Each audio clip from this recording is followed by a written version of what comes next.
Hi! మీకు మన వెబ్‌సైట్‌లో ఎలా రిజిస్టర్ అవ్వాలో 1 మినిట్‌లో ఎక్స్‌ప్లెయిన్ చేయడానికి ట్రై చేస్తాను. సో, మీరు ఫస్ట్ మీ జీమెయిల్‌తో అయితే సైన్ అప్ అవ్వండి. వెరిఫికేషన్ మెయిల్ వెరిఫై చేశాక మీ జీమెయిల్ పాస్వర్డ్‌తో సైన్ ఇన్ అయినట్లయితే అప్లై నౌ క్లిక్ చేసి మీ ఏ కంట్రీయో ఆ కంట్రీ సెలెక్ట్ చేసుకోండి. స్టార్ట్ యువర్ అప్లికేషన్ మీరు సెలెక్ట్ చేశాక మీ క్వాలిఫికేషన్ ఏంటి? మీ పర్సంటేజ్ ఎంతుంది? అండ్ మీ ఐఎల్టీఎస్ స్కోర్ ఎంత? టోఫెల్ స్కోర్ ఎంత? జర్మన్ లెవెల్ ఏంటి? జిఆర్ఈ స్కోర్ ఏంటి? లేకపోతే ఎన్ఏ అని పెట్టేసేయండి. ఏ సెమిస్టరు? ఏపీఎస్ వచ్చిందా లేదా? టార్గెట్ కోర్సెస్ ఏంటి? సో వీటన్నిటి గురించి మీరు క్లియర్గా అక్కడ ఎంటర్ చేయండి. నోట్స్ మీరు public universities కావాలనుకుంటున్నారా?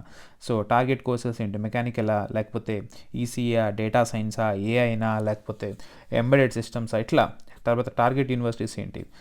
Frankfurt university of applied సైన్సెసా, లేకపోతే టియు మ్యూనికా, లేకపోతే బెర్లినా, లేకపోతే మీ ఇష్టం హ్యాంబర్గ్ యూనివర్సిటీయా, ఎట్లా మోడ్ ఆఫ్ రిఫరెన్స్ ఏంటి అన్నీ చేసి వన్స్ మీరు సేవ్ క్లిక్ చేస్తే మీకు అప్లికేషన్ సబ్మిట్ అవుతుంది. మా టీం మిమ్మల్ని కాంటాక్ట్ అవుతుంది.